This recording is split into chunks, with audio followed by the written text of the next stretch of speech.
Now, the next would be graph operations, because I have told graph has got components, and there can be two graphs which can be treated as two components. Then I can start thinking of doing some operations between these components. So naturally, graph has already been interpreted as sets, and it is a set of sets, vertices and edges. Therefore, all set operations which you have defined on sets should be applicable on graph, but it has got to be done a little more carefully, because it is a set of sets, two sets. So given a matrix A or XE, note that the moment I tell it is graphs, it is not always diagram. It is not at all diagrams. It is only data structure. Given A structure or X structure of two graphs, G1 and G2, you have got to know, the exercise that you have got to do is, you should find out the resultant matrices after the following operations are done or enforced upon the two matrices G1 and G2. The operations that we would be speaking will be union of two graphs, intersection of two graphs, ring sum operation of two graphs, union, intersection, ring sum. Then decomposition of graph, factorizing a graph, splitting a graph, decomposing a graph, decomposition of a graph. All right. And then G minus E, removing an edge in a graph, removing a vertex in a graph, and the fusion of vertices. If I combine two vertices, what will be the outcome? You can define your own operations. All right.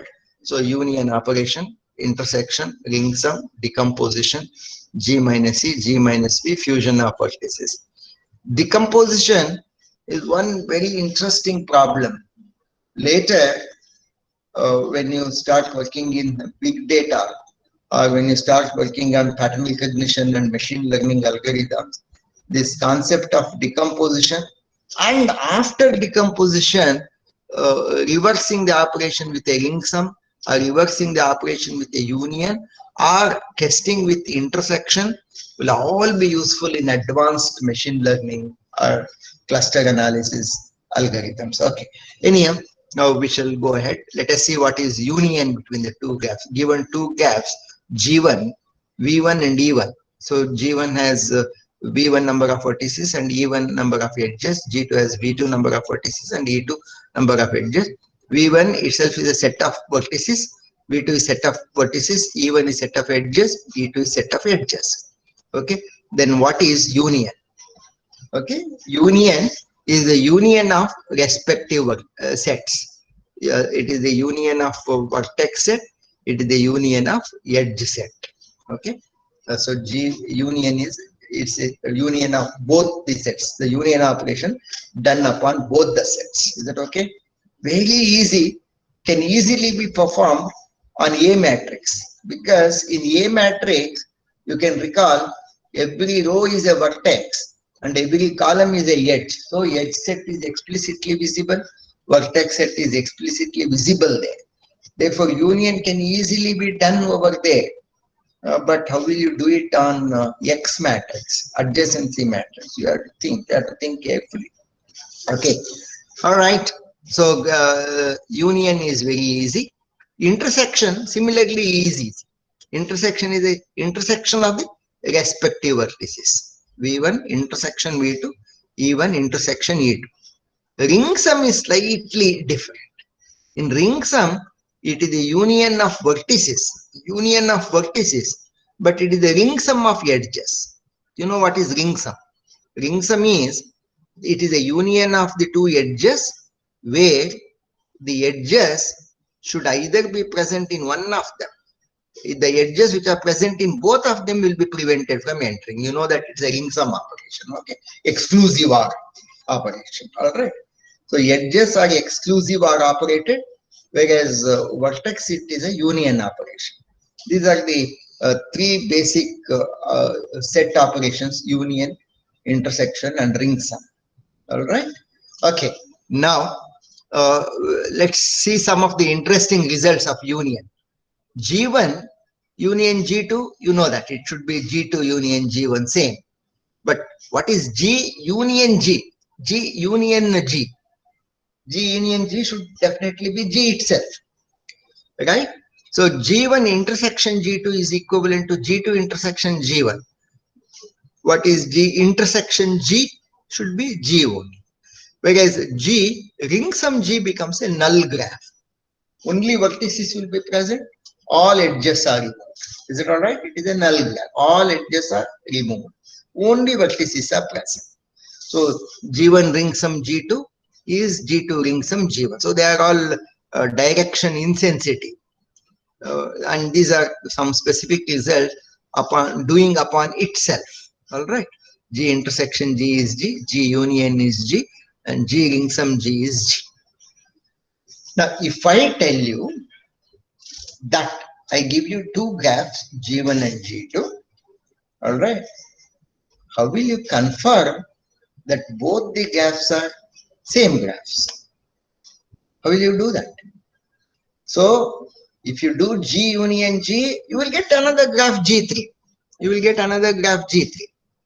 If you do G intersection G, you will get another graph G.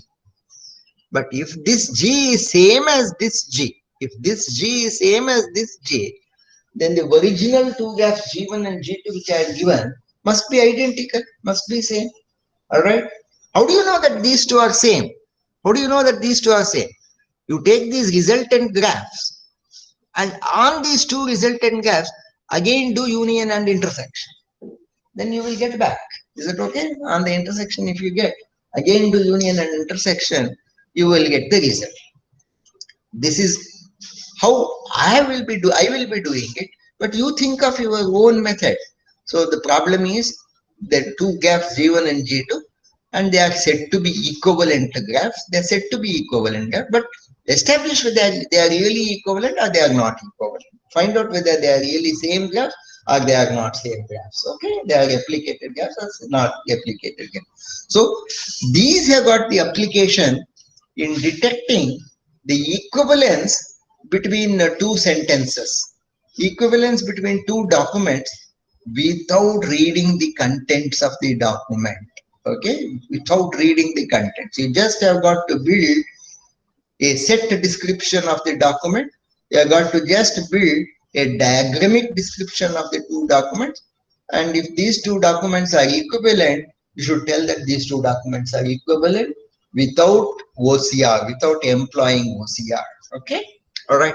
These are the advanced problems. I will not be giving such advanced problems now. Okay.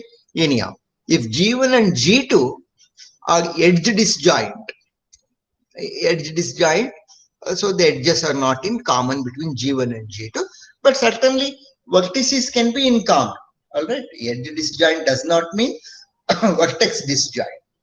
If G1 and G2 are edge disjoint, then G1 union G2 is same as G1 Ringsum G2 because no edges are in common.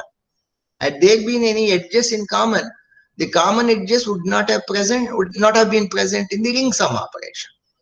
Because edges are said to be disjoint, these two operations should give the same result. Okay, these are all corollaries which will be very useful in solving one or the other problem. G1 intersection G2. Now they are edge disjoint. Note that edge disjoint. Vertices can be common. G1 rings intersection G2 will surely give all n vertices, but edges are disjoint. Hence, in the intersection, no edges are common. Therefore, it becomes 5. Is it all right? Okay. So all these are just these three operations, union, intersection, and ringsum, are enough to build up good robotics vision algorithm. They are just enough. All right. Okay. All right.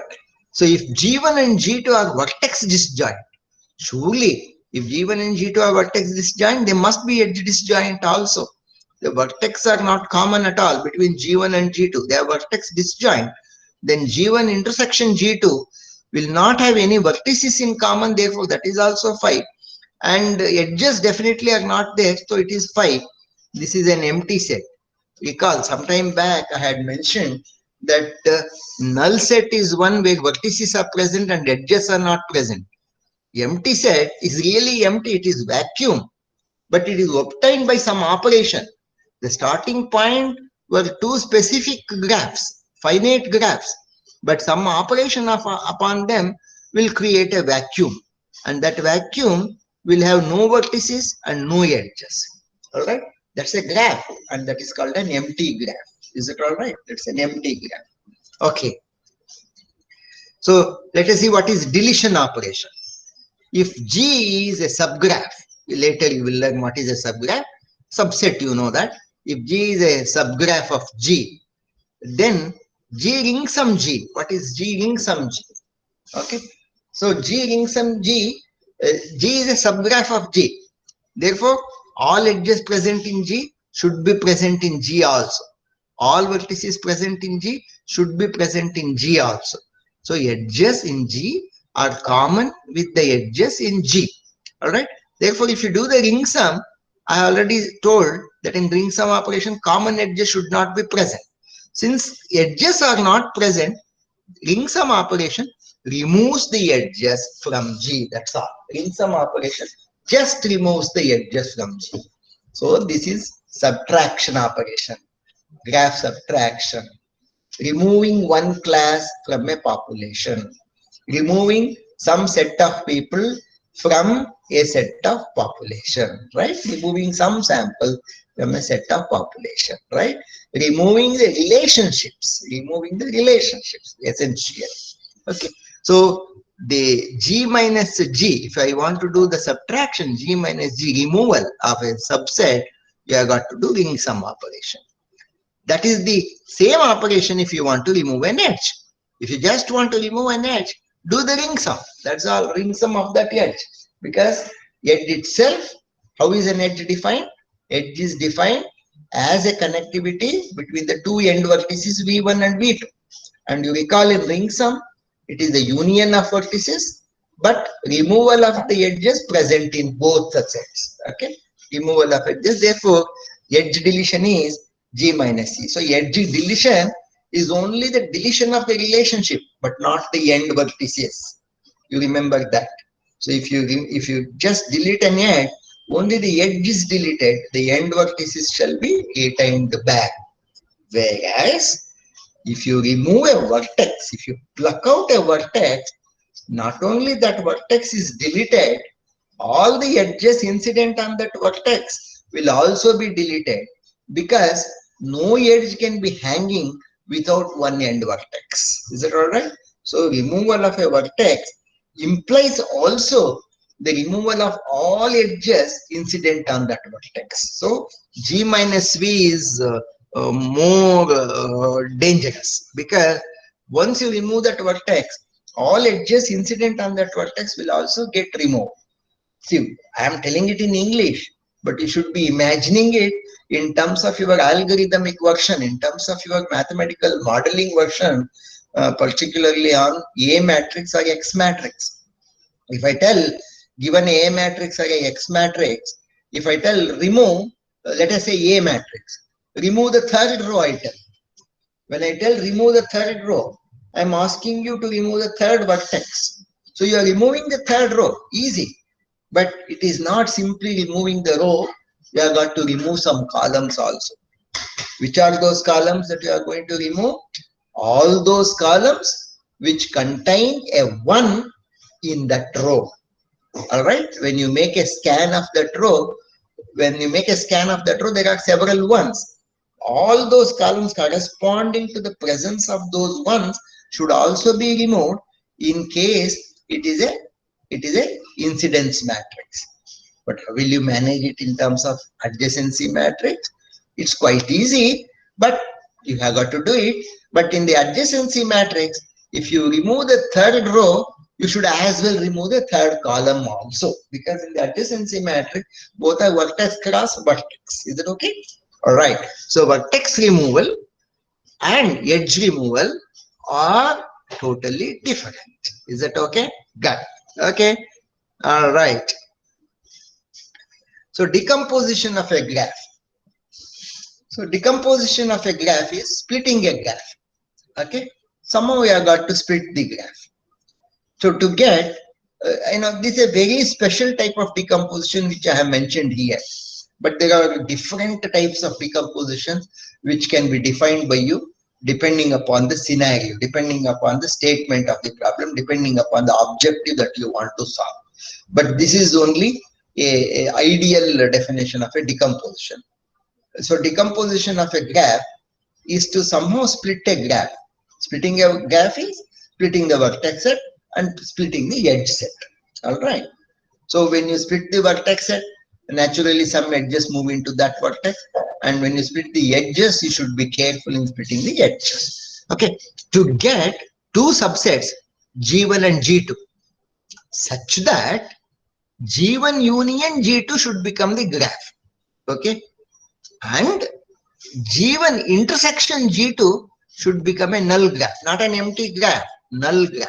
Okay. So it's a null graph. All right. Null graph means no edges are present in that, but all vertices should be present. Is it okay?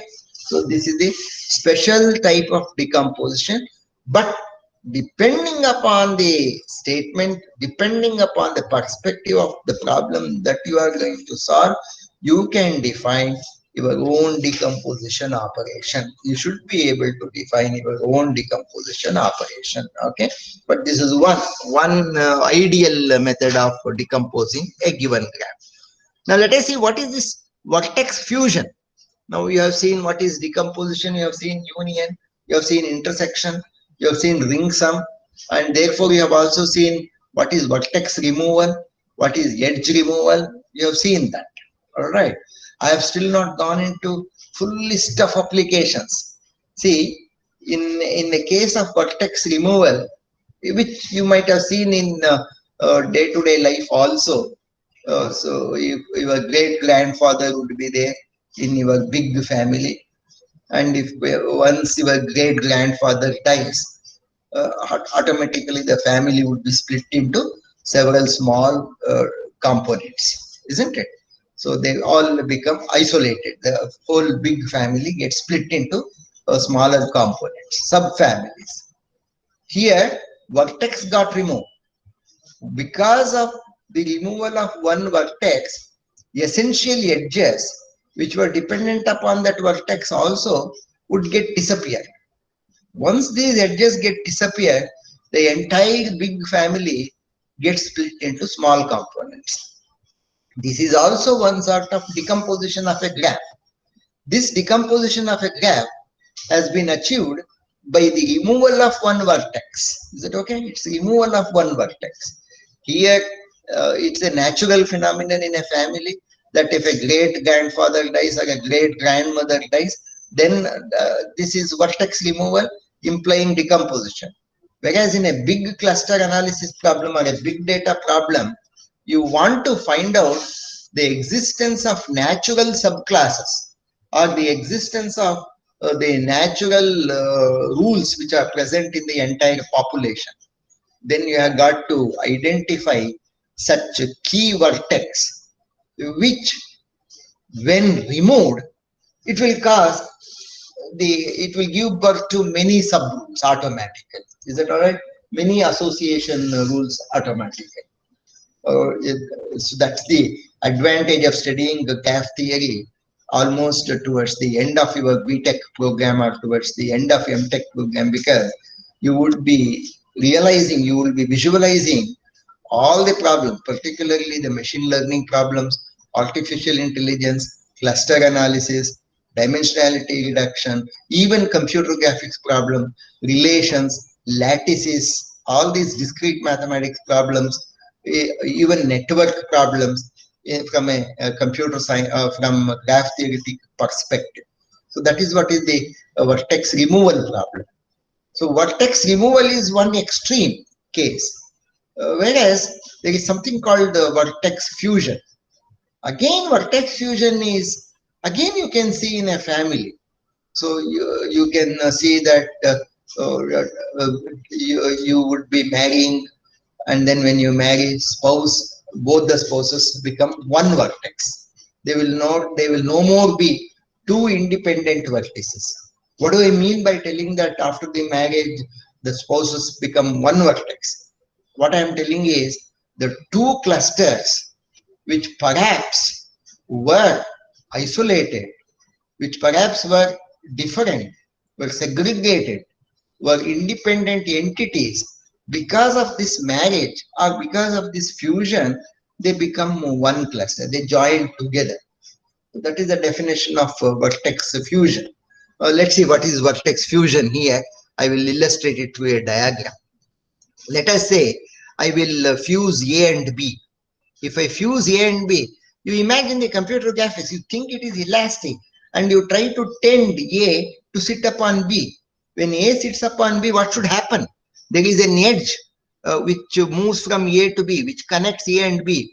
When you elastically bring A and B together, so this edge will become a self loop from A to B, isn't it? Because fusion of A and B makes it one vertex called AB, and if there is one vertex called AB, this becomes a self loop. Is that all right? That becomes a self loop. This is E is a second neighbor to B. E is a second neighbor to B. You can see it because A is the first neighbor to E and B is second neighbor to E. But because of the fusion, E also becomes the first neighbor to B.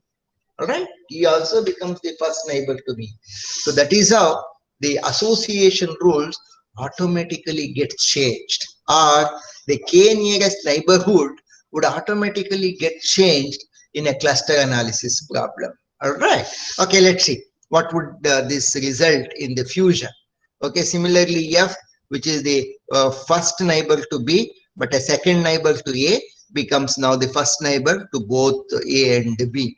Let's see what are the other effects on this diagram.